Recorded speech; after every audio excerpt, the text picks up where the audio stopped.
Let's try that again.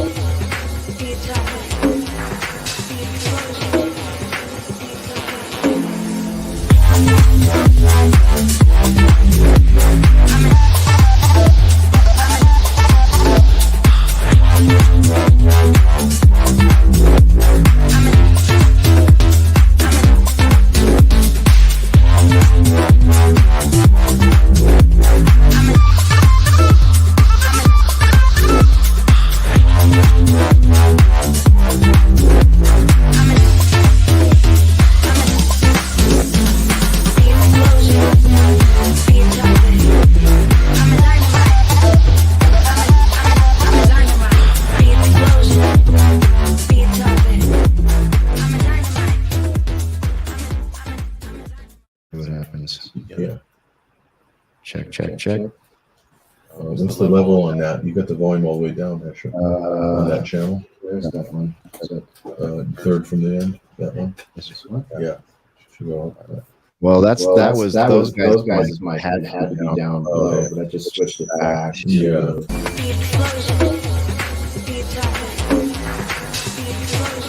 What does it do there? StreamYard. Let's see if we can talk to someone. We actually have Mark Anderson here, and that will be the big thing. Like if that audio doesn't come through, it's not a big deal. Why is this computer so stupid? All right, sorry everybody. We're doing some tech over here. Are you feeding any sound into the Zoom recorder or from your computer? Yeah, I had hoped to. Okay, there is a slight potential issue, which is that if you feed sound from your computer into the mixer, then that's one channel. Yeah. So would I have to unplug the XLR to make it work? Is that why it's not Could be coming through? Possibly. You want to try it? Mark, can you give me a mic check? I'm not able to hear anybody yet. Mic check 1 2 3 4. Mic check. Okay, so I'm gonna just mute that. Wait, hold on. Yeah, I'm happy to share a mic if need be. Tasting 1 2. Tasting. I hear it. There he is. I can hear Mark Anderson. Okay, well, let's see here. So, Hear Mark. A book on my shoe. all right, yeah, okay, now we're talking. Check 1 2. Yeah. All right, well, Hello, Mark. Can you hear me? Yes, I can, Patrick. Good evening from Michigan. Good Okay. evening from the Great Lake State. well, very excellent, Okay, only thing is now that mic down there, so that mic down there is no longer probably going to be a factor. Ruckus, give me a quick mic check on that. I'm pretty sure we're not going to hear you. Check. Yeah, okay, all right. That mic is offline. Sorry about that, guys. I like the You name. could, yeah, if you moved a little further away. Yeah, like, Oh, you got the fractal. yeah, I don't know how it's going to work. You might need to like sit over there or something, but give it a shot. See how far away you need to get. Maybe we can go with it. Okay, well, So this mic's not working? yeah, that mic is not working now. Can Ruckus and Karen share? Any Uh, of us share? yeah, absolutely. Ruckus, why don't you just squeeze down there by Karen? A bit more cable run. And give you some. Yeah. Let me mute all these. Boom. All right, there we go. That'll be a little. Hold tight there, Mark. Hold tight there. We're just shuffling. We're playing a little bit of musical chairs here. Oh. All right. Looking good. Should we just share this mic or do you want to bring it closer? Oh, that's yours, right? Well, we can share. Yeah, we can share. I can share. I thought you guys were sharing. Yeah, they're sharing. And Sharon Oh, is got it. Karen. I got it. Okay. I'm Karen. Perfect. All right. Well, I think we're ready to rock and roll. I think we're pretty much ready here. It looks like we got everybody in range of a microphone and we got some cameras going. Hello over there. Let me just unmute Mark. Mark, give me a hello and make sure I got your level right. 1 2. Buckle my shoe. 3 4. 1 2 1 2. All right. Excellent.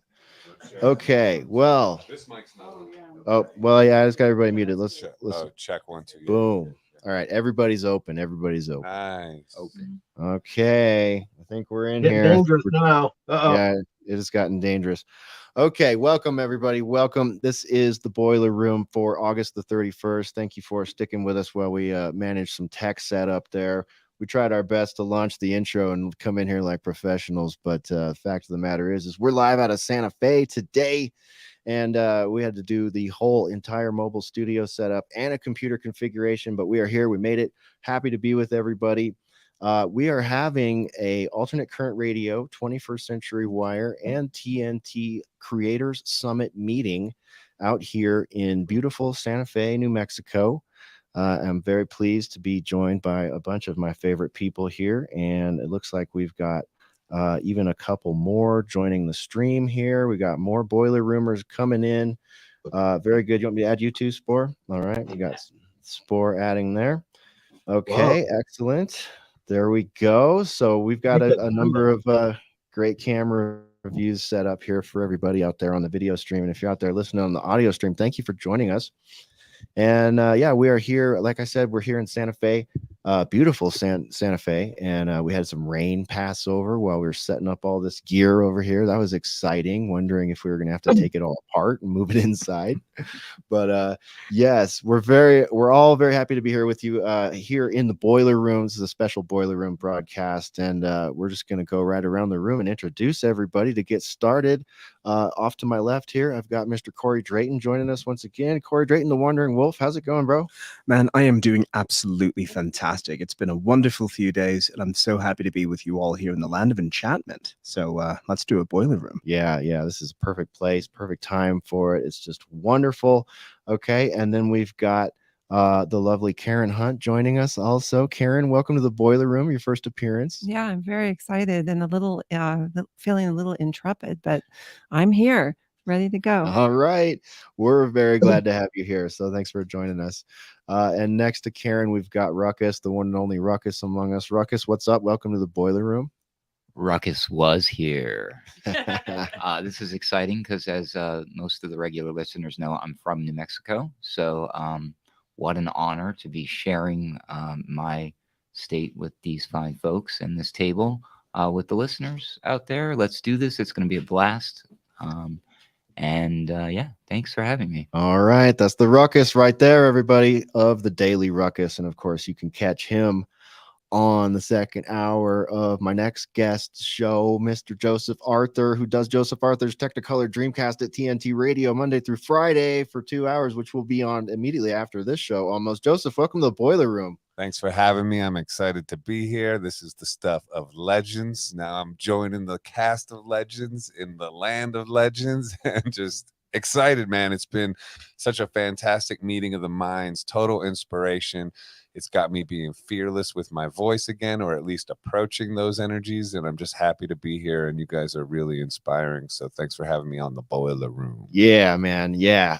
One of the things that has been difficult about the TNT relationship is one of the only things is that your show is like right when we do Boiler Room, and we want to have you on Boiler Room sometimes. So I'm really happy we're starting a little bit early tonight, get you on the show, finally get you in the Boiler Room. Privileged. Oh, we are. Privilege is all ours. All right, up next, we've got the man behind 21stCenturyWire.com, the Sunday Wire, and the Patrick Henningsen Show.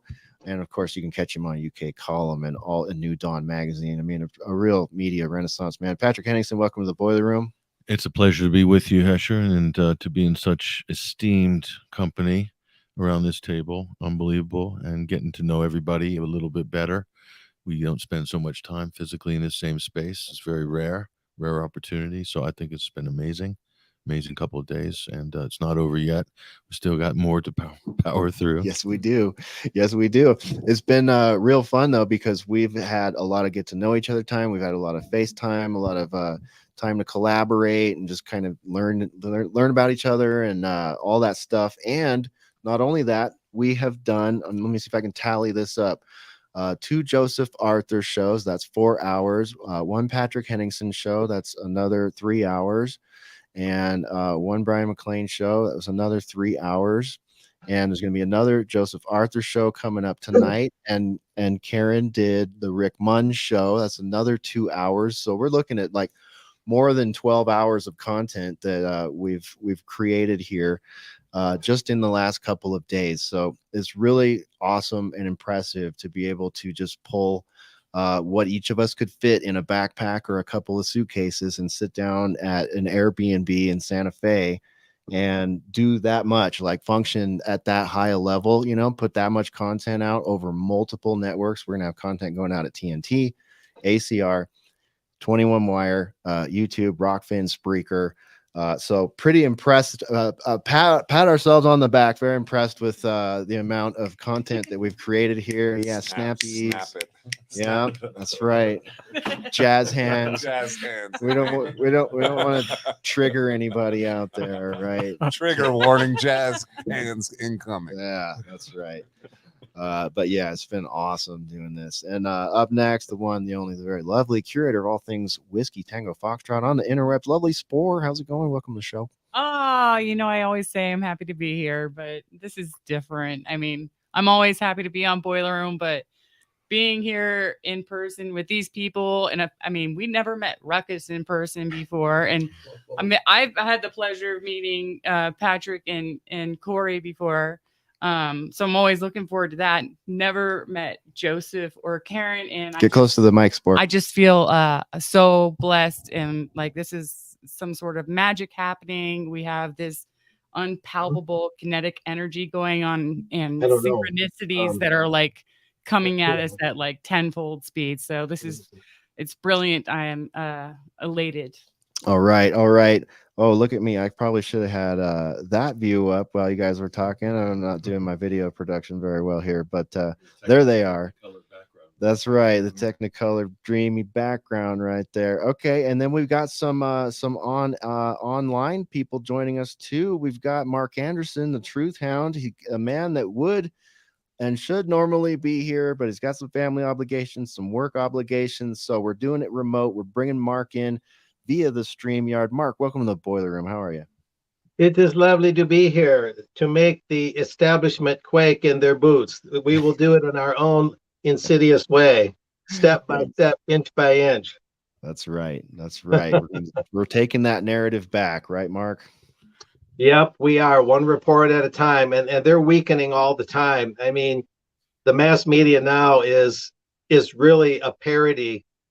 It's incredible, the credibility gap. A quick note is I go around and I often say to people, store clerks anywhere, drugstores, grocery stores, anything about the media, something on the shelf there that I might buy. You can't trust the media anymore. You can't believe them. And universally, I hardly ever hear anyone disagree with me. They all say, yeah, you're right. Yeah, I don't really buy what they say. And it's becoming kind of just common talk. So that's really encouraging. It is. I'm really pleased about that. I'm pleased about seeing the common sense pathway going from the width of a razor's edge to something we can walk side by side on now. And let's hope we can get a full phalanx legion going on that common sense ground. We've got to re-widen it so that we can save our countries, save our lives, save our legacies, and save our history. Everything's under assault right now. So we got a lot of work to do, but this is the group to do it. This is the team to do it. We also have Chopper joining remotely. Chopper, what's up, buddy? Welcome. What's up, dude? Thanks for having me. It's a pleasure and honor to be invited to this legendary event. Oh, yeah, man. The only thing that would be better is if you and Mark were here and some of our other colleagues we were speaking with earlier today and Infidel. We would love for this to be a lot bigger. But you know what? We're going to try to make this an annual or biannual event. No more of this Olympics style, like every 4 years. Yeah, let's do that. Yeah. So who knows where we'll go next time. It's going to be a surprise for everybody. 21 Wire team has done an amazing job setting this up. I want to give a big shout out and hugs and thanks to 21 Wire, because this would not be happening without them and all their hard work. It's just been so awesome. And we're looking forward to doing it the next time, have you guys with us. But is that everybody? Did I get everybody? I think we introduced everybody. So Spore, what are we kicking off with tonight? Let's analyze some strange media. What have you found out there? All right. Well, this one, there's so many amazing icebreakers as always from everyone, but this one is one that I found. All Or right. found me. Self-sourced. This is from CNN, but I think this is a valid article. The title is the USDA is sprinkling fish flavored vaccines from the sky to fight rabies.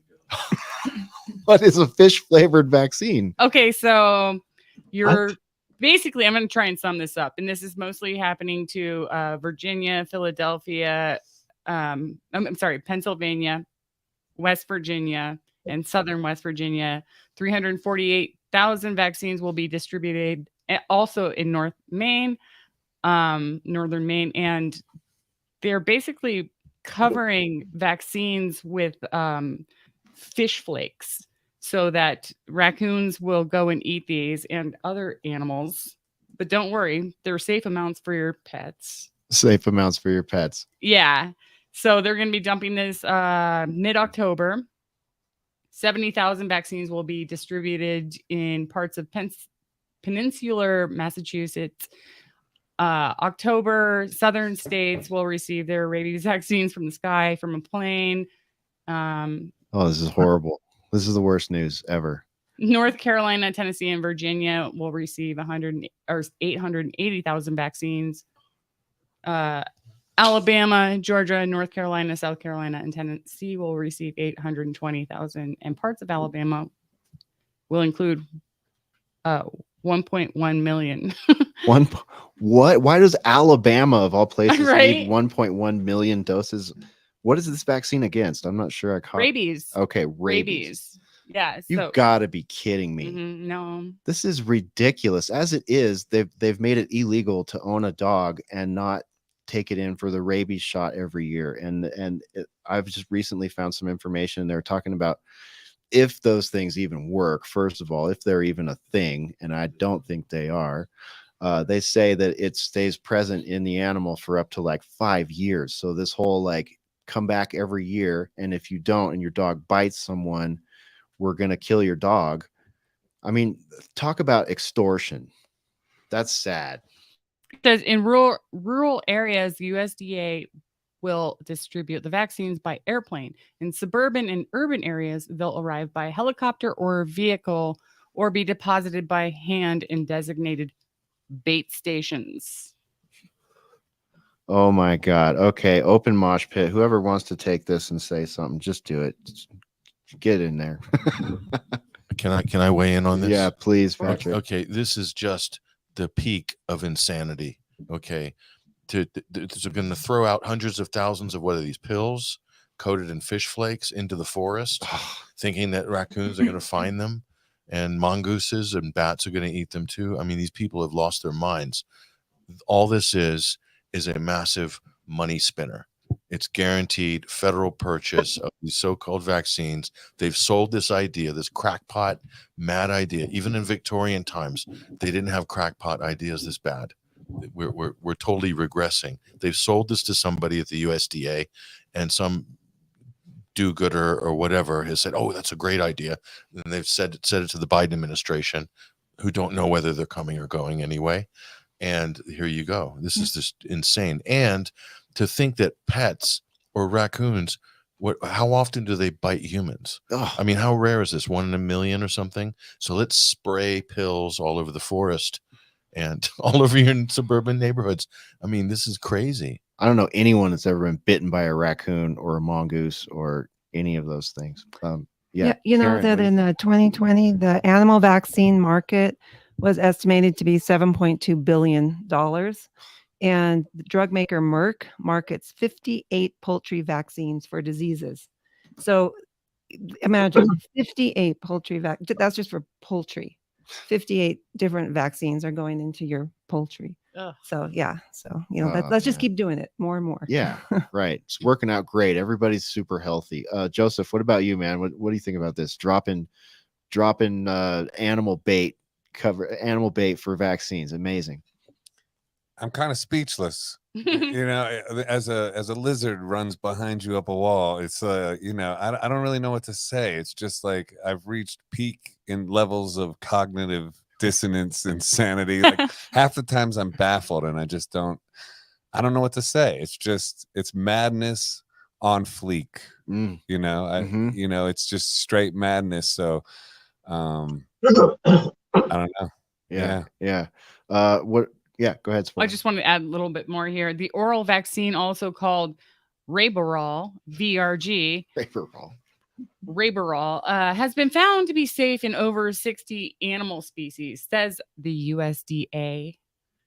This includes domestic dogs and cats. So you don't need to worry much about your beloved pet snacking on one of the vaccines. Dogs that eat large number of vaccines may have stomach problems, but they won't have any long-term health consequences, according to the USDA. And of course, they're looking out for our health, right? Well, they just keep moving the goalposts. They just keep introducing new things. And I think that is what leads me to the sort of speechlessness of it, because there's just too many things. It becomes overwhelming. And here's yet another thing. And it's just like, it's just madness. And it's a bombardment. It's like a carpet bombing of madness, basically. Right. It's like, the solution to all of this is massive non-compliance and people waking up and fighting back and pushing back on all this insanity across the board.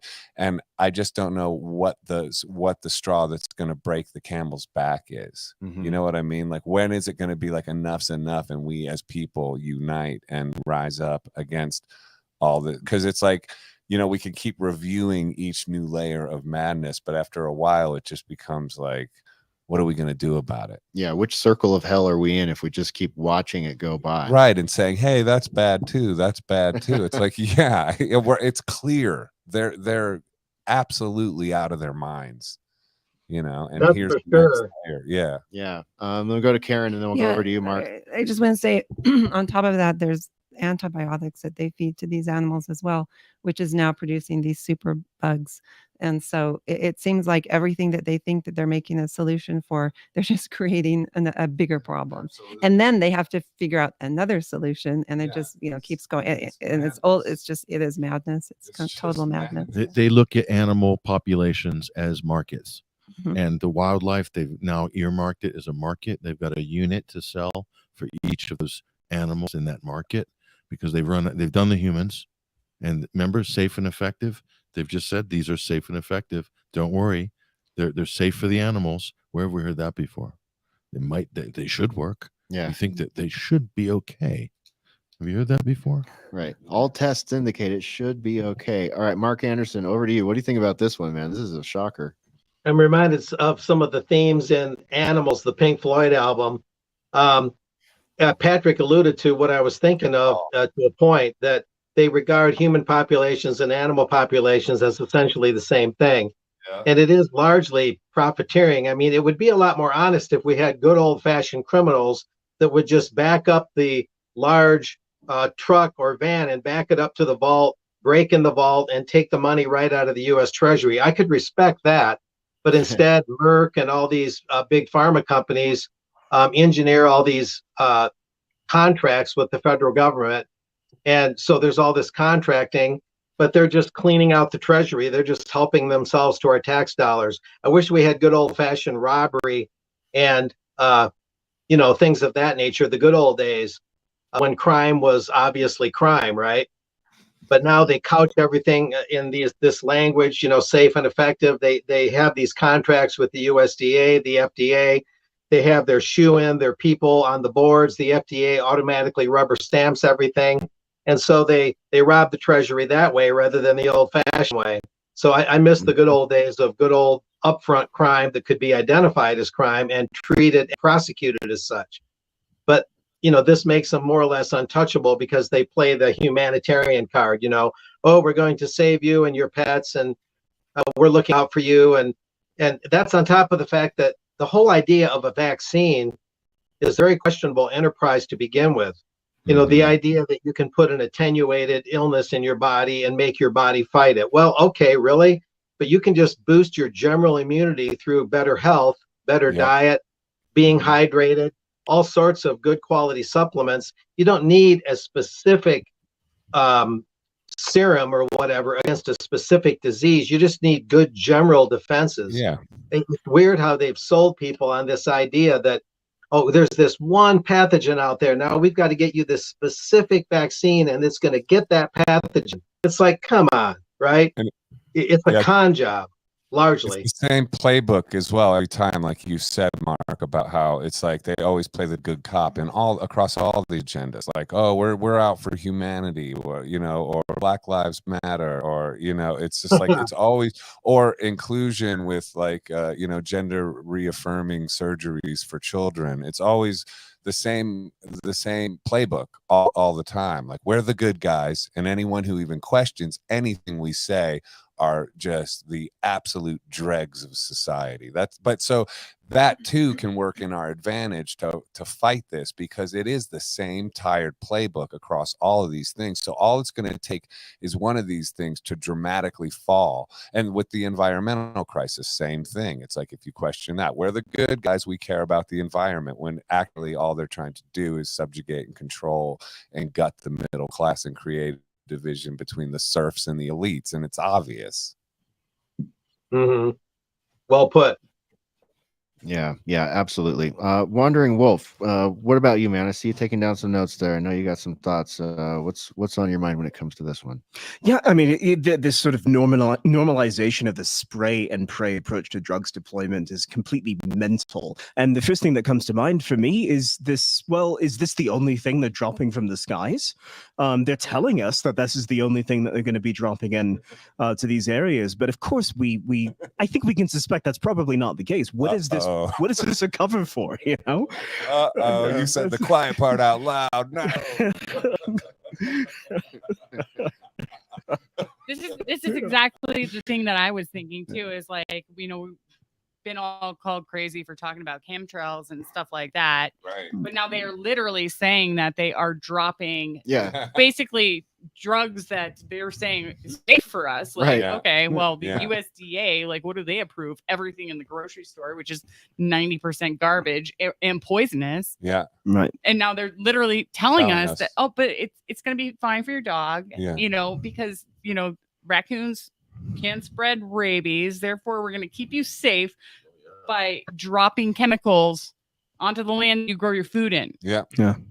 That's the playbook of evil. They always do. They always reveal themselves, because then they can create a humiliation ritual across this whole thing too. Right. And what if it's found that animals are suffering from depression, clinical depression, because of the encroachment of man and modern society, all the things that Greta's warned us about? And wouldn't it be good then to drop Paxil from the sky, or Prozac, or Xanax? And then coat it in fish flakes. Right? And the deer are depressed. Everybody's depressed. It would be wrong not to do that. I have more obligation to do that. I would like mine coated in Frosted Flakes if possible. I mean, how about some LSD in this from the sky? Let's turn this party up. If we're gonna party, let's do this. Hey, I got one I got to add. Raining on us. I got one I got to add here. Also, the fluoride in the water, right? We're looking at the pills they're dropping on the ground, which children could find and pick up and maybe eat, conceivably. Think about the fluoride in the water, right? You can buy fluoride in water gallons for like kids. I wouldn't do it, but you can buy fluoridated water. It should be where you don't have fluoridated water in the public water supply. You would only buy it if you choose to have it. Instead, they flip it around and they put this chemical that's the byproduct of fertilizer production and aluminum production, and that byproduct is too toxic to put in a landfill, so they put it in the public water supply. I mean, think about that for a minute. Let's process that for a moment. And that's been going on for decades. And then they go around talking about how your tap water is your drinking water. How many of us drink our tap water? I sure don't. And most people shouldn't. Europe is ahead of the US in defluoridation, but the fluoride thing is another huge thing right alongside the vaccines. They taint the entire common public water supply rather than having it so people who choose fluoridated water would go buy it in a specialized container, right? It should be the other way around. And then the water bottle companies tap the aquifers, almost sucking them dry, and sell us back what should be our public water for a huge profit. And that's a whole other dimension of this thing. Yep. Yeah. The other disturbing thing about this report to me too is the fact that there's no counter argument being made. There's no contraindications. There's nothing from not even a paragraph talking about potential side effects. We're not being shown any of the direct data. They're just saying this is what we are going to do, and there's nothing to be concerned about. And so this obsession with safetyizing everything, creeping into the natural environment, that combined with the idea of morphic resonance in nature, if you introduce something into the natural environment, nature is going to respond. Nature is going to adjust. Homeostasis must be maintained. So can we not anticipate something changing in the natural environment as a direct response to this effort? Why are we not having that conversation? Yeah, and I'm glad Mark brought up the water, because that was my thought. Like, how much of this lands in the reservoir? What happens in the reservoir? They're basically just telling you we're going to mass drug you so that you don't get rabies. It's like, are you kidding me? What's the name of the drug again, Spore? Would you mind reading me the name of that drug? Yeah, go ahead and pull it up whenever. With some of the Cory, it's something just Cory just said about Rabo. Oh, sorry, go ahead. No, yeah, hold that thought 1 second. Okay. Raborol. R-A-B. Raboral. The Raborol V-RG. That's a second sort of. Okay, all right. Go ahead, Joseph. Sorry to chime in, but just with what Cory said, why aren't we having the conversation? As soon as we start having a conversation and sort of rationalize the situation, it's almost like we fall into their trap. It's almost like as soon as you engage in that, like, hey, but there's dangers to this, then you're almost legitimizing the whole thing, when the whole thing should just be called out for being bonkers in all capital letters and stop. You know, that's the conversation. You are bonkers and stop. And we need, you know what I mean? Like, yeah, but except the problem is that most of society, we were talking about this before, most of society has bought into this, and that's because, you know, this didn't happen overnight. Like we were talking about, this is years and years and years of the public being indoctrinated to take their medication. You know, people in the United States, you know, we consume more drugs than any other country. We love our drugs. You know, people love their drugs, and they get very angry if you try to take away their drugs. Open anybody's, you know, medicine cabinet, and there's, you know, a lot of drugs in there. And so people have been, you know, this is how people think that they will get better. Take this pill, take this vaccine. You know, it's boom, boom, boom. That's why now parents willingly offer their children on the altar of big pharma. They willingly offer their children. They believe. I mean, they've been giving their children horrific drugs for years already. You know, so how do you shift, you know, the public's consciousness away from that? You know, when this has been happening, you know, to all of us for many years. Yeah, but this is introducing a new concept, which is raining drugs from the sky, and it's starting out with animals, but this is going to lead to raining drugs on us from the sky. This is how they're going to defeat non-compliance. This is a slippery slope. That's what this is. And that's why I'm saying, like, yeah, of course, we're not going to be able to say you are bonkers, stop for all the drugs in big pharma that people are currently taking. Of course, that ship has sailed to some degree, and maybe we can help, like, you know, that we already have to engage in this conversation that Cory was bringing up. But with this new, when they introduce something new like this, hey, now we're raining drugs from the sky, that's when we have to, like, see this and nip it in the bud and go, like, no, if we can. You know, and I don't know how to do that, but that's what I mean. Just like not even engage in a rational conversation about it, because that legitimizes it to some degree. I'm just sitting over here reading about this drug while you guys are talking, and it's a mile long, and there's so much information on this thing. Like, I'm looking for just a bullet point list of side effects and stuff, and it's just going to get way too technical if I start reading it to you. I don't want to waste the listeners' time, but I do recommend going to veterinary.research.biomedcentral.com. There's an article about it. You can learn all about it. I recommend you do that yourself, especially if you live in one of those states where they're talking about spraying it on you, polluting your water supply with that stuff, spraying it in your reservoirs. I mean, some of those states probably have those like water supplies that are in those towers, you know. So hopefully a lot of the places they're doing it will be places like that. But that's still going to get into the water table. It's still going to get in the water supply. Just sounds like the kind of thing people should be protesting. What do you think, Chopper? What are you going to do when they tell you they're going to spray your town, man? Dude, I wouldn't be surprised if they already do. They spray something over here almost daily. I don't know what it is. Mm-hmm. They don't tell me. They deny that they do that, but I watch them. Right. So, like, what is that? Like, there's that documentary. What on earth are they spraying? And it's like there's so much information about just the weather warfare stuff alone. But then it's like there's thousands of these planes up there every day. We don't know what's coming out of them.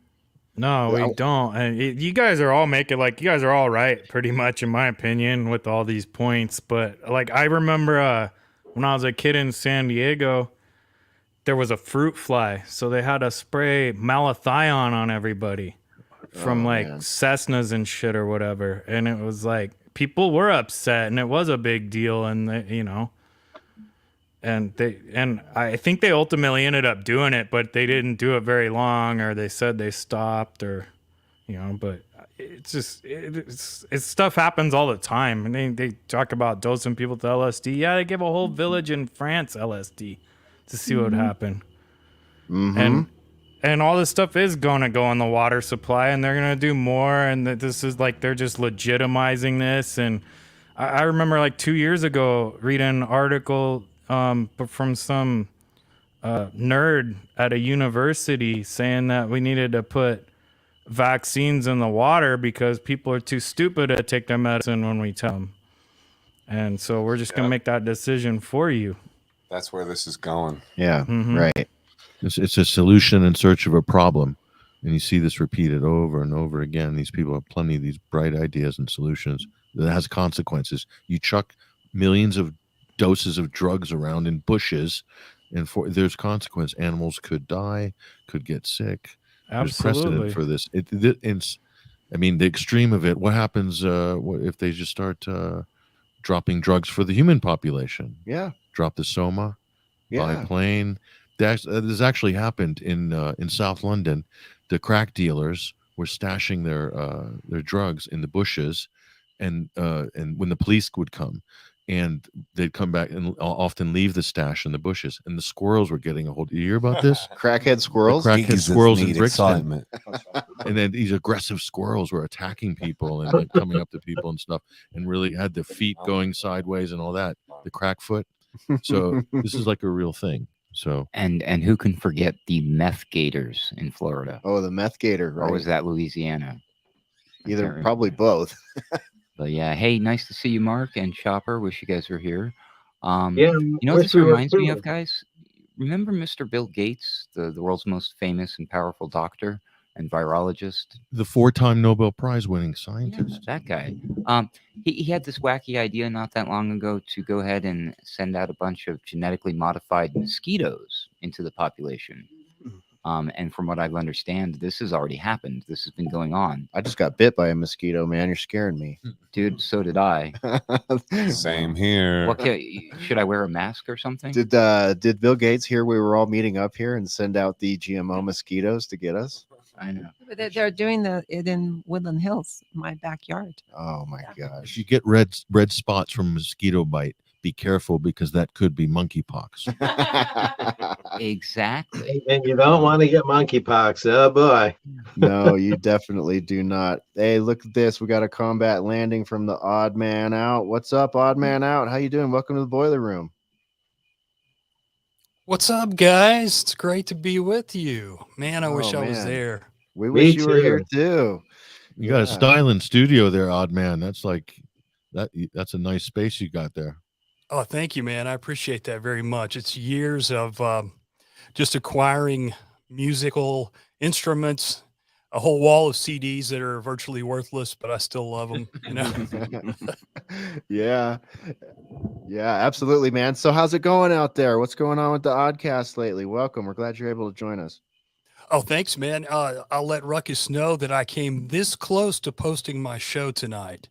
I've only got one thing I couldn't figure out, so Hey, don't. I was rooting for you, buddy. Yeah, don't Yeah. even worry about it, man. We're doing a boiler room instead in the time slot. It's perfect night for it. Perfect night. Awesome. Awesome. Yeah, I did one on the Council for National Policy, one that you don't hear a lot about. So kind of anxious to see what people think about that one. All right, excellent. Can't wait to get that one on the live stream and get it in my ear holes and into my gray matter, man. Very cool, man. Yeah, I was wondering if Mark had heard of that group. He's up on all these globalist elite groups, and well, I Say guess they're a again, little bit. Say the name again, Odd Man. The Council for National Policy. They're I'm actually. I'm going to say no. There's so many alphabet soup groups out there. That one I don't recognize offhand. If you get a chance, check out the show when it comes out. I think you'll find it interesting. It's kind of the more conservative wing of these different groups. Or All right. They bill themselves that anyway. Yeah.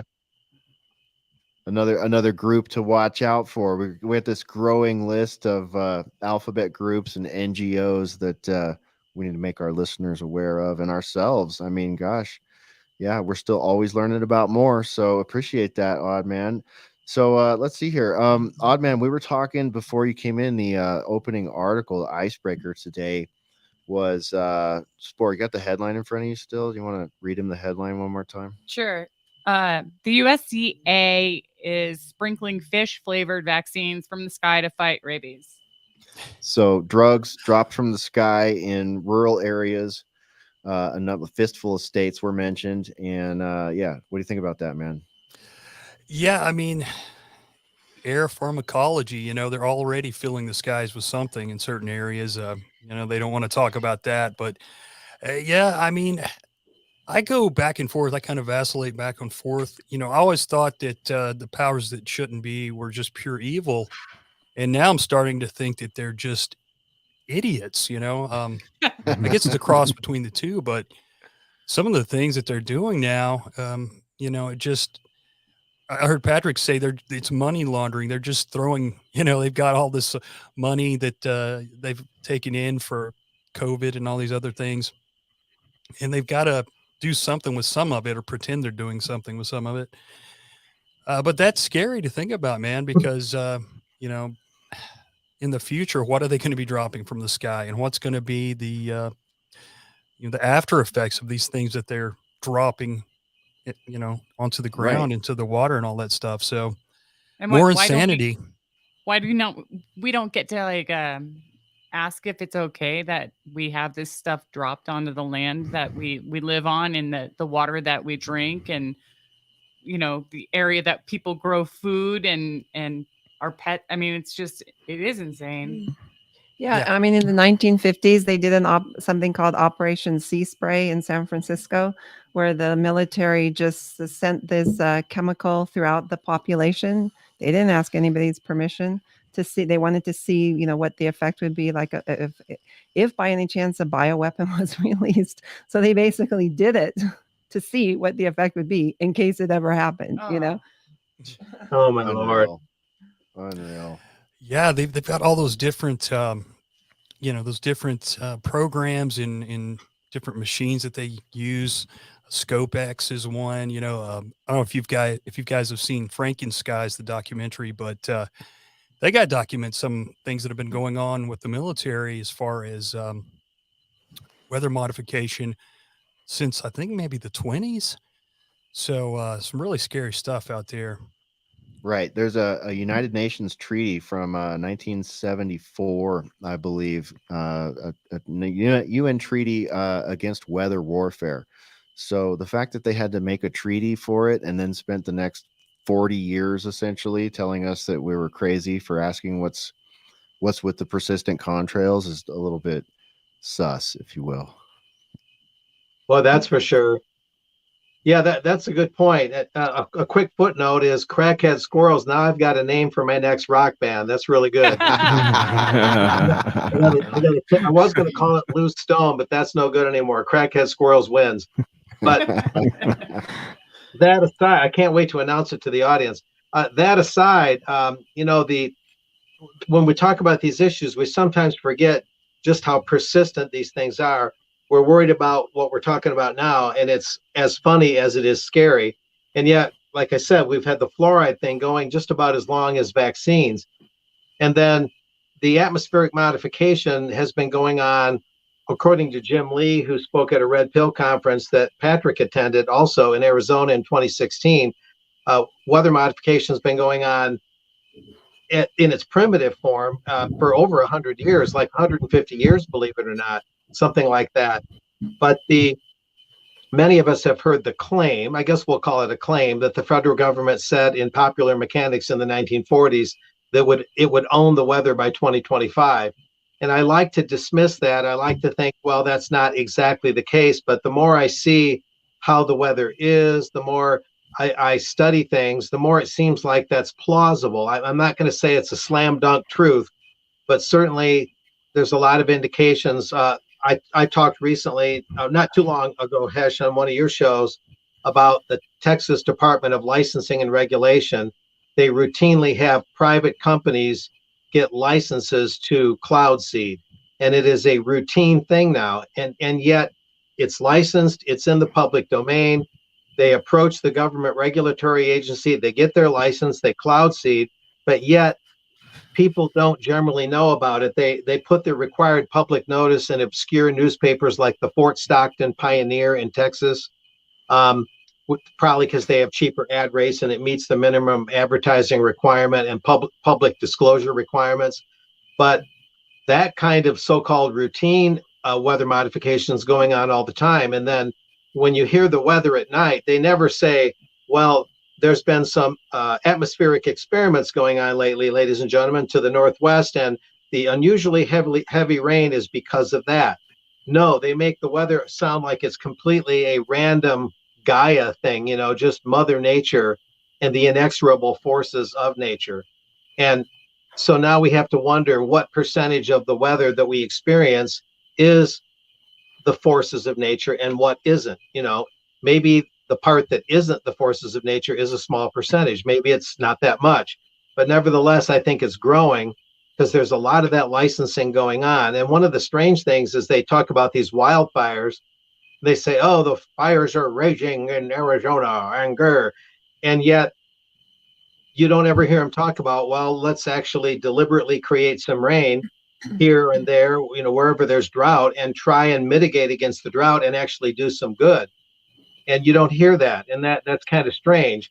Maybe that wouldn't always work, but they just let these fires burn, and firemen endure really undue risks. And I think a lot more could be done about those fires. So this government that says that it's this super environmentalist and they're fighting climate change can't seem to do anything about these fires to prevent them from starting in the first place. And they cause enormous damage to life and limb, and so on and so forth. So you see what hypocrites they are. They were told that they're the masters of protecting the environment, but yet they want to drop drugs into the ground, on the ground, like you're saying, out of a plane, and they have the technology, it seems, to mitigate against these fires, and yet they don't seem to do anything about it. It's strange. And a quick footnote that's kind of funny is one of the only conferences I almost got thrown out of was of the American Meteorological Association. Oh, but wow. Yeah, thrown out of a weather conference, right? Jim Lee, this is a year or two after that Arizona conference, did get thrown out of the weather conference. But me and a guy named Ron Avery, you remember him from our powwow in 2018, they tried to throw us out of a weather conference. When we had press credentials, we actually had credentials, and we just told them there's not a chance we're leaving. It was quite the funny experience, but yeah, we just asked some routine questions, and it's amazing how nervous they got about us asking about the weather. I'll never forget that. It's kind of a funny memory. They would have had to have climate cops there, climate bouncers, I guess, climate bouncers to get rid of Mark and Ron. Ron and I just laughed our heads off. It was so funny. Oh, I bet. Corey, go ahead. You guys, I know, have kind of shifted over to weather modification, which is a perfectly legitimate point. But before we go too far down the track there, I was looking at the article that you mentioned, Hesher, just for any evidence of counterindications. And there were reports of clinical vaccinia virus infection in cases of human contact with this particular anti-rabies drug. And there were even indications of interactions with medications that suppress the immune system to fight inflammatory bowel disease. So again, conversations around drugs interactions when we have a population that is already heavily medicated on pharmaceuticals, nothing of the sort is mentioned in any of the articles that I've been able to find about this particular effort. So just throwing that into the discussion. So that then means then that that people can end up with something like what a doctor will say is Crohn's disease, and then they'll get another they'll have medicine induced Crohn's disease, and they'll be like, oh, you got Crohn's disease because of your chromosomes or whatever, it runs in your family, or you developed a wheat allergy or something, and then they'll give you Crohn's disease medication. So it's like you're gonna have to go get a secondary medication to fight the side effects of the medication you weren't even informed you were gonna take. See, but you guys don't get it. You guys just don't get it. You know, if it saves just one life, it's worth it. It's all worth it. Can you not get behind that? Where's the humanity? Where's the humanity? That's right. If it saves one squirrel. Yeah. No squirrel left behind. Yeah. And you know what though, this also makes me think about the poor sea creatures, because in California, if they were to do this in California, we were talking about F. William Engdahl's article from last year the other night on one of the shows, and in that article we learned, and thanks Whitebird for sending that one my way and reminding me about it. It's about a year old, and in that article he covers how California's not their EPA, they have their own state like EPA style thing, environmental, it has its own acronym, but they had a drought that led up to 2018 or so, and then the reservoirs all filled back up. They were up at like 97%, and that environmental agency said, well, about 1,000 salmon might die if we don't release all this water into the ocean. So now we're talking about using environmental rules to release water into the ocean, and a lot of this water now is just going to have tons of drugs in it because they're spraying drugs from the sky with fish meal in it. So those 1,000 salmon that they decided to save, that took precedence over 42 million people in California, because now they're out of water and they're having to retool the water steel from Colorado.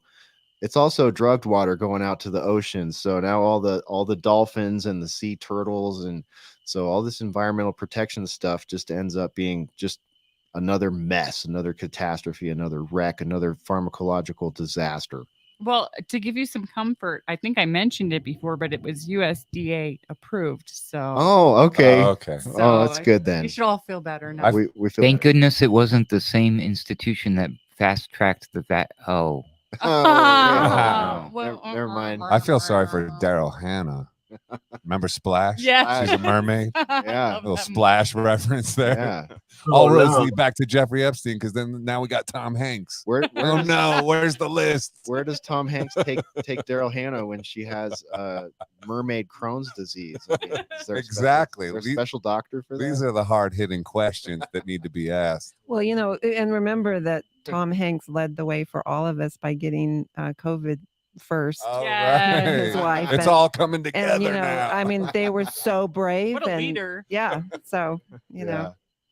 It Everything's was no connected, big man. deal though. He was driving around Hollywood like 3 days later waving for the cameras.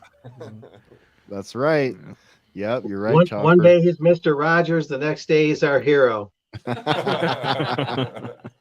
Our first Hollywood representative got the COVID, locked down in Spain or some villa or Australia, I think. Yeah.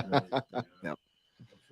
I think his son should run for some kind of big office. I think he would be very entertaining. Yeah, I'm a Yeah. closet fan of his son. He's kind of like he's unhinged enough. He could be in this group right here. He could be on the mic. Yeah, probably. I didn't know that about him. I don't really follow him much. He's like a white rapper guy. He's kind of like He's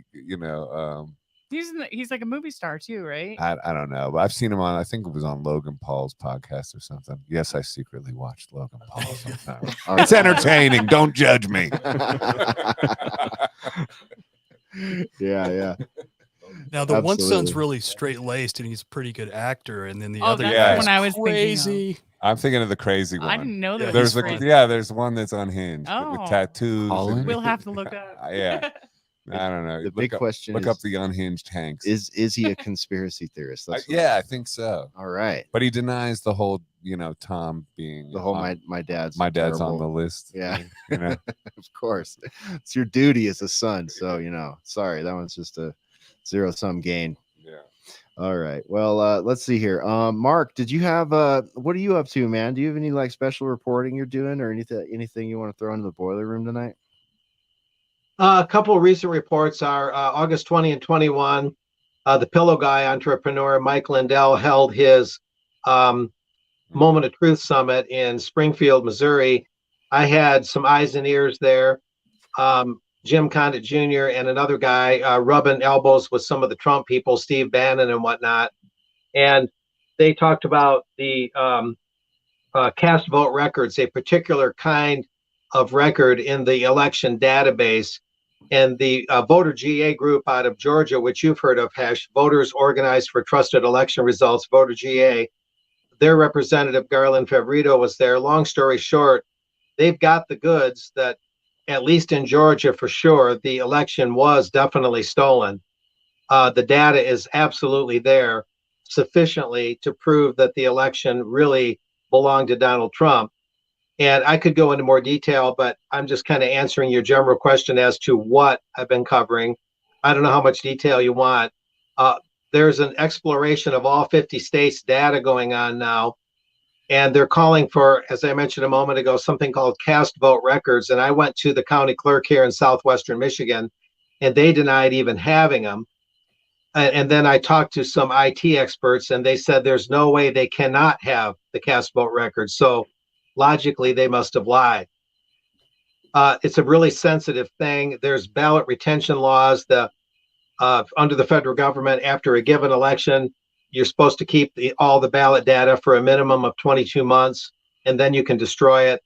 And that deadline from November 2020 is September 3rd, just 3 days from now, when that 22-month ballot retention deadline ends at the federal level. But in Georgia, it's 24 months. And so the media is keeping the tightest possible lid on election theft. And this isn't necessarily a pro-Trump thing per se. There's some of that in there, yes, but they're really just trying to create a honest election counting infrastructure. And the situation is such where the New York Times, some of you may have heard, did this big editorial 4 or 5 days ago. I've got a copy of it. I won't cure insomnia by reading any of it, except to say that it's just absolutely fantastic half-truths and inversion of reality throughout the entire editorial. The whole idea is that elections have to have the same patina as the moon landing. They're an article of faith, and you can't question them. And if you question them, it's like many other things. You're considered a non-member of society, and that's really what they're trying to do: to circle the wagons and protect the private vote counting syndicate that consists of 3 major companies, ES&S, Hart InterCivic, Dominion, and protect the fact and cover up the fact that most of our elections, at least the most significant ones, are compromised pretty much on a routine basis. So for all their talk about the democracy, the globalists and the liberal sectors of society, democracy really is not an operational thing right now in the United States. So that's a big story. I'm not saying Mike Lindell is the apostle of truth in all respects. There's a lot to know about him. He's kind of an enigmatic character in a way, but he seems sincere. And a couple of my guys that were there, I wasn't able to attend, felt that he's sincere about this pursuit of election honesty. So that's an interesting one. Another one is the Jackson Hole bankers. The annual meeting in Jackson Hole, Wyoming, also just wound up even more recently. And I just started writing about that. And they're pushing all kinds of weird theories to battle inflation, they say. And then one of the main pushers for central bank digital currencies, Eswar Prasad, yeah. He's Indian. He's out of Cornell University. Eswar Prasad. He wrote a book about the digital revolution, and he's a big leader for central bank digital currencies. So he was among 127 guests there recently. I think it was August 25 through 27 or 28 or whatever. And there were 10 embedded mainstream journalists there. No alternative journalists. I'm not sure that you could apply. I did try applying a few years ago. It goes through the Kansas City Federal Reserve Bank, and they were quite rude to anybody they don't recognize, as mainstream. So those are two big things, events, you might say, that I'm writing about. I'm not completely done, but that's what's going on. Okay, excellent. Patrick, what do you think? What do you think about what Mark's working on there? It's pretty good stuff. Yeah, it is. It is. And yeah, especially the election thing. That does scare me that the statute of limitations on ballot retention might be sort of lapsing. And you have a situation where the evidence is being destroyed. Of course, we can't talk about that because that's called the big lie. There they are pushing the big lie.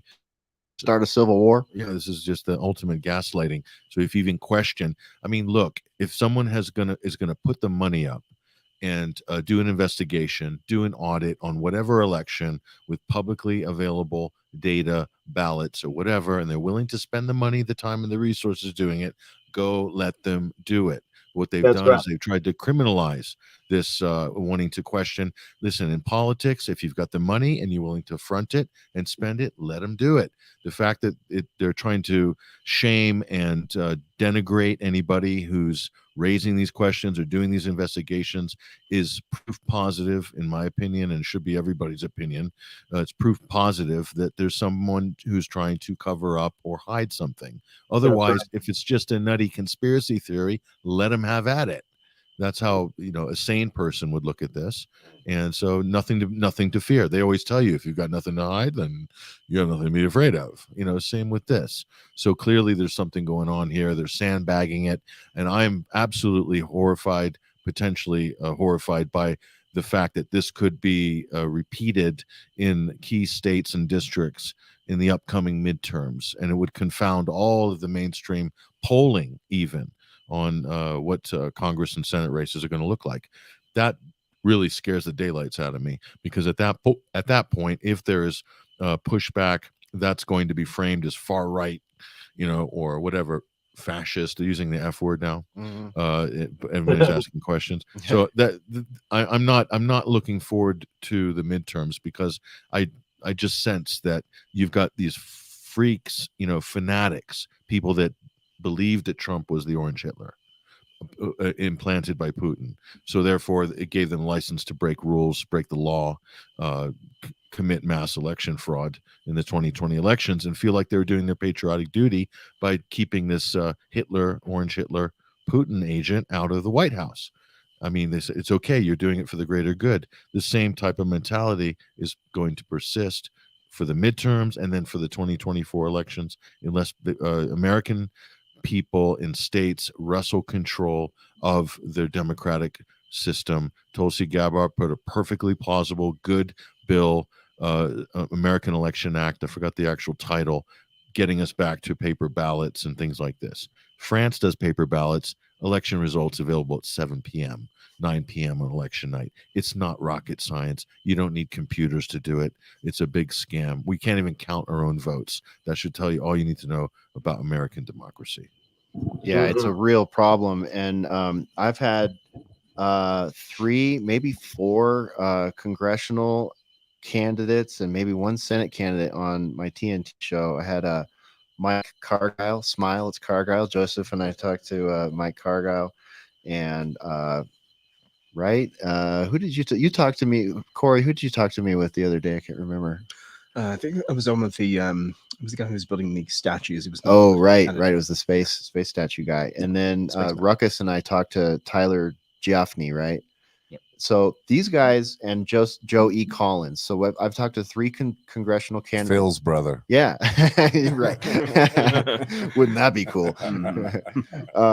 But we've talked to at least three, and I think there was one Senate candidate who I can't remember the name of, but they're all and out of California, and they're all really based. They're exactly what independents, libertarians, centrists, and conservatives should be looking at in California. And I keep kind of poking at those guys and say, what do you think about election integrity? And is this all above board? And do people like you have a chance at this point, considering, you know, how bad it's gotten with the mail-in ballots and the ballot stuffing and all, you know, destruction of evidence like Mark Anderson's talking about. I mean, it's a nasty situation. And I think these guys would actually do pretty good if the GOP would back them. And if the voting system was all above board, I think they would have a real shot. But I'm concerned about them because of what we know about the voting situation, Mark. Oh yeah, no doubt about it. Just to accent what Patrick said, real quick, Garland out of the Georgia Voter Integrity Group also was talking not just about 2020, but the 2022 primaries that just concluded in Georgia. And there was major problems even at the school board level. You heard me correctly. This is not just a presidential thing, it's a systemic thing. And they did a survey, and the Dominion voting machines were found to have not 1%, not 2%, not 5%, but 0% reliability in the primaries. Get that, zero. They absolutely flunked every forensic test. There's 1.7 million missing digital ballot images across Georgia, and that's just in 70 of the 159 counties. Hundreds of thousands of other missing ballot images in different categories. And yet Biden only beat Trump reportedly by around 12,000 votes in Georgia. So the discrepancies are incredible. And they even showed a film, a news clip, I should say, at the Moment of Truth conference put on by Mike Lindell. And it was Brad Raffensperger, the Secretary of State of Georgia, the next morning, November 4, 2020, very calm demeanor, saying right out that Trump had won. I think it's 50.5% to Biden's 48.3%. And of the 2% vote remaining, even if Biden got every one of those 2% votes, it would not be enough individual votes to bridge the gap. Therefore, Trump won. And that yet later, all of a sudden they discovered all these mail-in ballots. Oops, look at over here. And then that pushed Biden over the top as they extended the count over the next couple of days or so. But when you think about a mail-in ballot box, right, there are these boxes in these neighborhoods that have never been there before. All of a sudden an election comes up and anyone could drop anything in those boxes, and no one knows who has the keys and access to get inside the boxes. You take out what you think are legitimate ballots, and what becomes of them, right? They could be somebody's bonfire somewhere and be replaced.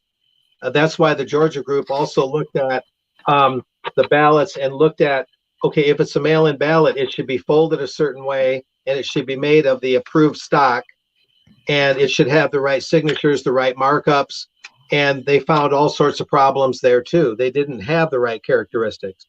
So if Biden only won by about 12,000 votes, think about just that state alone and multiply it times 50. Yeah, that's pretty freaky. I hear Spore and Pat over here colluding. Did you guys want to throw something in? Oh no, it's just we're just talking about time and. Oh, okay, all right, all. cool. We're I got a lot of help here. A little bit of we got production going in the background. We got another show coming up. About 15, 20 minutes. Yeah, so we got about another 15 minutes we can hang here. Does anybody have anything they want to throw into this? I mean, I'll put it this way: if Georgia was stolen, does that change the entire vote, or do we need another state to show up? If one, I'll answer that quickly and succinctly, because if one state can be shown to have been fraud to tip the result, Georgia being one of the most straightforward examples of that, then that will throw a number of other swing states into doubt if that is shown to be the case. Arizona, for instance, Wisconsin, for instance, Michigan, for instance, and there's a couple of others. Pennsylvania, obviously, that was one of the most obvious. So all you need is one to raise a serious, reasonable doubt, and so this is why there's a full court press on this, because they don't want to let one of these states go. Otherwise, if the rest could fall like dominoes. All right. Exactly. Yeah. Well, wouldn't that be interesting? So, Mark, what do you think? Like, where does this head? I mean, we did our best, and everybody, I highly recommend you go back. Just go to Apple Podcasts and type in Brian McLean. That's Brian with a Y, McLean with an E, 2 C's, and Mark Anderson, and it'll come up. And I highly recommend you go back and you listen to that one, because we lay out all the details there, all the numbers. You can write them down, you can check them. But Mark, what happens next in this process? Because I know they put a lot of time and money into this audit. Like, where can they take it? Well, in Georgia, a quick announcement is tomorrow at voterga.org. There's a press conference from 11 a.m. to noon Eastern time, a little bit early on you guys' watch, but that's a press conference tomorrow at voterga.org from 11 a.m. to noon Eastern, and they've got some new announcements, and they're one of the better, more aggressive groups in this whole thing. In terms of nationwide coming out of that conference put on by Lindell, it's more or less a all points bulletin call to arms for everyone to go to their county clerks and ask for these cast vote records. And Garland is an expert at describing what a cast vote record is. I don't want to take the time to get into that. I do have a detailed description. We'll put that aside. But if things go the way they announced it, then people like myself, I'm going to be calling more of these clerks tomorrow, Michigan, Indiana, Texas, to ask about cast vote records. A lot of people are going to be asking for them, and it's going to become much more aggressive in terms of average people getting involved, beginning to understand what to ask for, what to look for, how to know, or at least how to investigate whether something might have been compromised in the electoral system. So what I see happening, as far as I can tell, is a lot more of your average people are going to these places to ask about the records. In fact, when I went to the Michigan clerk the other day, she goes, "That's funny. You're not the first one that asked today for that record." Aha. Okay. Well, Mark, you'll have to remind me when I get back to my studio. I should set up a show with you and Mr. Mike Netter. I don't know if you're familiar with Mike Netter, but he's one of the two guys that started the Gavin Newsom recall in California. And he's doing a lot of work, a lot of grassroots work in these regards. He's raising money, and he was also involved in the DA Gascon recall out of LA, which recently just got shut down under very dubious circumstances. So I think maybe the whole community of voter integrity people might benefit from you and he getting together. He may not be fully briefed on what's gone on in Georgia, and I want to make sure that he knows what's going on, because I'm afraid that these good people that I'm talking to out of California that would be good candidates may get screwed by this. And if there's anything we can do to help out, that would be amazing. There you go. All right. So we'll do that. We'll definitely do that. Let's see here. Anybody else have anything they want to throw out there? Any follow-ups, hot topics, burning a hole in your pocket, anything like that? I mean, there's so much going on. Yeah, Ruckus, what do you think, man? Yeah, I would like to give a shout out and a thank you to the listeners and for their patience while we were doing this little summit here, because, you know, we're mobile, so we're doing the best that we can. And I know there's a lot of folks out there in the community who are missing our regular presence on, say, the Discord or whatnot. So I just wanted to let everyone know that we're still thinking of you constantly, and we love you all and miss you, and we'll be back in the regular respective studios before you know it. And I'm actually going to go ahead and dip out a little bit early right now so I can get prepped for my next gig over on TNT. So it's been an absolute pleasure. And shout out again to Chopper, and I can't see you guys, but Odd Man and Mark there, Mark's there. And Infidel, wherever you are, you're here in spirit too. So, thanks again, everybody. I hope you guys have a great night and the rest of the the closeouts here. All right, that's Ruckus of the Daily Ruckus. He'll be live on the Joseph Arthur's Technicolor Dreamcast coming up at the top of the hour. We're going to make sure and cut within the next 10 minutes so they can get prepped and get their tech all ready. But Karen, since this is your first time on the Boiler Room, maybe you could take a couple minutes and introduce yourself to the Boiler Room audience. My first time for so many things in the Oh past my couple of days. You are so brave. I know. Yeah, I She just didn't- kind of like feel like I just dropped down from You like, did. into this alternate universe. You got parachute. which is really fun for me. That's not the first time that's ever happened to me, so I think I've been prepared. But yeah, I had such a great time and was so excited and happy to meet all you wonderful people.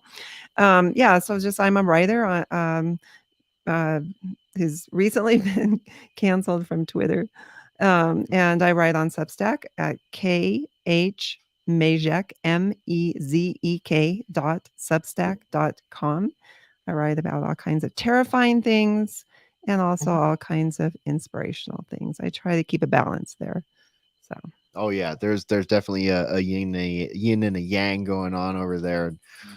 Ruckus has been a fan of your Substack for a while. I just got turned on recently, and it's just been such a pleasure to meet you. And we're so honored that you would come join our Social Rejects Club and share your story with us. And you've also been featured on the Rick Munn Show regularly. You've been on the Patrick Henningsen Show.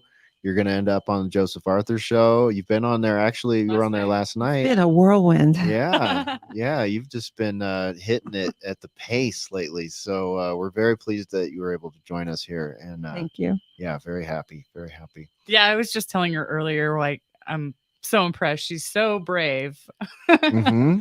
because she's never met any of us in person. She Uh-huh. doesn't know what we're like. She's, and she just, Flew halfway across the country to be with us. yep. And she's stuck out here. And I climbed a mountain and I right. went through a Climbed a mountain. forest and I used my machete and I Yep. finally made it. And She you- made it. And you get here, and what do we give you? This beautiful home and a media that is a bog of eternal stench to wait around in with us. No. Nothing like that. It's just Yeah. perfect, though. It's just really great to know you. And I'm so glad you invited her, Patrick. Really Yeah. Yeah, appreciate thank you, Patrick. Absolutely. We're having a great time, everybody. If you're just joining us or if you joined us late, we're live out of Santa Fe. We are at the 21 Wire Alternate Current Radio TNT Creator Summit meeting here. And it's just been an absolutely phenomenal trip. We had an awards ceremony this afternoon, an internal awards ceremony. So going back to what Ruckus said, thanking the listeners for their patience for our absence. We don't get to do this very often. We put all of our time and energy into being there for our audience, and just a big shout out to everybody for a little bit of patience, because when we are able to get together and do things like this, it inspires us all. It makes us better creators. We learn from each other, and we want to spread that out to the audience as well moving forward. So when we get the opportunity to take a little pause like this and collaborate, just amazing. And Patrick, we haven't been able to do it since 2018 due to numerous global and personal circumstances. Yeah, like you said, didn't get it off the Olympic cycle. So Cory knows all about the Olympic cycle. But no, it was a first for me. I've never met Ruckus. It's the first time I met Ruckus. First time I met Cory, and also Joseph Arthur. I'd only seen his profile picture on TNT's website. Right, we had no idea who we were surrounded with. Now I understand why everyone is in black and white, and Joseph's got the only color. Right. Profile, and there's a reason for that. It makes because sense. He's extremely colorful, Yes, and vibrant. So this has been an amazing experience. And of course, Karen, I have never met, and it's great to meet people in person and be able to spend time together. And Karen shared her story, her life story with us yesterday, which was quite incredible. Absolutely. And everyone's kind of shared their story, personal story. And I have to say, I'm among greatness this week. So it's really inspirational plus fascinating. And we find out that we have a lot of things in common. I was speaking to Cory this morning in the kitchen at 7:30 in the morning over a cup of Joe. And turns out he knows my photography teacher at Cal Poly. Whoa, so many things. Yeah. So crazy. So yeah, because of the circles and that he runs in because of his dad and the whole media, cinematography, photography industry. But yeah, it's so incredible.